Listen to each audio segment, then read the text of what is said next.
বিসমিল্লাহ আলহামদুলিল্লাহ ওয়াসসালাতু ওয়াসসালামু আলা রাসূলিল্লাহ। মৃত্যুর মুহূর্তটি আমাদের অনেকের জন্যই হয়তো আক্ষেপের একটি মুহূর্ত হবে। এই আক্ষেপ অ্যাভয়েড করতে হলে এখন থেকেই প্রস্তুতি শুরু করা প্রয়োজন। আমরা কি মৃত্যুর জন্য প্রস্তুত? এটা যাচাই করার জন্য 7টি পয়েন্টের একটি চেকলিস্ট আছে। আমরা যদি 7টি পয়েন্টের টিক চিহ্ন দিতে পারি তাহলে আশা করা যায় আমরা মৃত্যুর জন্য প্রস্তুত, নতুবা আমরা মহা ঝুঁকির মধ্যে আছি।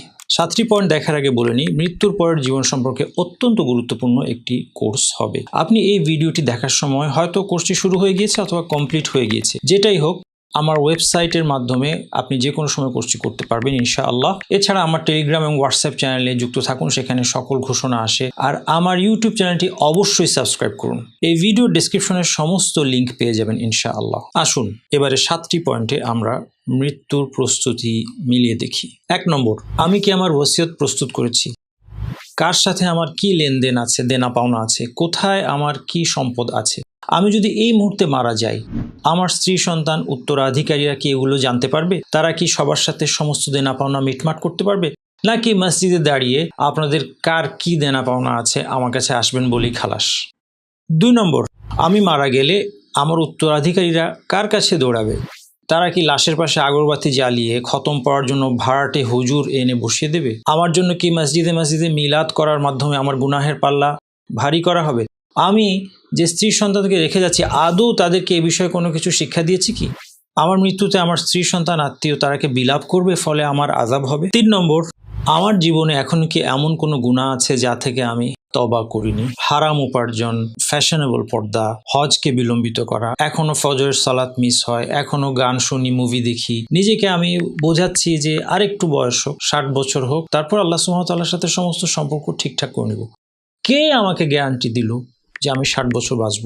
4 নম্বর, অত্যন্ত গুরুত্বপূর্ণ পয়েন্ট, আমি কি মৃত্যুর পর আমার গুনাহ যেন জারি থাকে এরকম কোন ব্যবস্থা করে যাচ্ছি? আমার বাসায় কি টিভি আছে? আমার মৃত্যুর পর উত্তরাধিকারীরা এই টিভিতে হারাম জিনিস দেখবে, অথবা তাদের হাতে এমন কোনো ডিভাইস আমি দিয়ে যাচ্ছি এবং তাদেরকে আমি দিন শিক্ষা দেইনি যে এই ডিভাইসের হারাম থেকে তারা বাঁচতে পারে, ফলে আমার মৃত্যুর পরেও তারা এগুলো ব্যবহার করে আল্লাহর অপছন্দনীয় কাজ করবে, ফলে আমার মৃত্যু হয়ে গেলেও আমার গুনাহের খাতাটা খোলা থাকবে। 5 নম্বর, মানুষের যে হকগুলো নষ্ট করেছি সেগুলো কবে ফিরিয়ে দিব? বোনের উত্তরাধিকার কবে দিব? ঘুষের যে টাকাগুলো নিয়েছি সেগুলো থেকে কবে দায়মুক্ত হব? নাকি ভাবছি যে এর থেকে কিছু অংশ মসজিদে দিয়ে দিব, হুজুররা মিলাদ পড়ে দোয়া করে দিলে আল্লাহ আমার উপর খুশি হয়ে যাবেন? মানুষের সম্মানহানি, গীবত, মিথ্যা অপবাদ দেওয়া, এগুলো কি বন্ধ হয়েছে? 6 নম্বর, আখিরাতের চলমান সওয়াবের কোনো উৎস কি আমার আছে যা মৃত্যুর পরেও আমাকে উপকৃত করবে? 7 নম্বর, আমি কি দিন সম্পর্কে জ্ঞান অর্জন শুরু করেছি, নাকি এখনো খুব ব্যস্ত? দিন ভালো যাচ্ছে না, ব্যবসা বাণিজ্যে মন্দা, আর একটু গুছিয়ে উঠি, তারপর না হয় একটা কোর্স টোর্স করে নেব।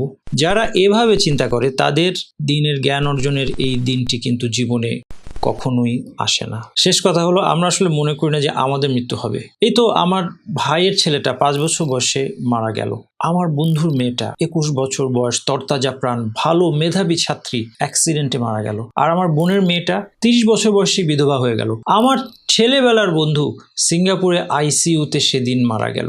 আসলে দেখো, মৃত্যু চলে আসলে কেউ মৃত্যুকে ঠেকাতে পারে না। আর আমি কে জানে কখন চলে যাব। আচ্ছা, এতক্ষণ যে কি বললে, ভালো ভালো কথা, ওসিয়ত করতে হবে, মানুষের আত্মসাৎ করা সম্পদ ফিরিয়ে দিতে হবে, মানুষের কাছ থেকে দায়মুক্ত হতে হবে, তওবা করতে হবে, নিয়মিত সালাত আদায় করতে হবে, হজ করে নিতে হবে, হ্যাঁ সবই ভালো কথা, কিন্তু আমার জীবন তো এখন অনেক বাকি আছে, তাই না? আরো কয়েকটা দিন যাক, এখন অনেক ব্যস্ততা, তখন করে নেব। আমার মৃত্যু কি খুব কাছে? আমার তা মনে হয় না। আমরা কি তাহলে সত্যি মৃত্যুর জন্য প্রস্তুত? সুবহানাকাল্লাহুম্মা ওয়া বিহামদিকা আশহাদু আল্লা ইলাহা ইল্লা আনতা আস্তাগফিরুকা ওয়া আতুবু ইলাইক।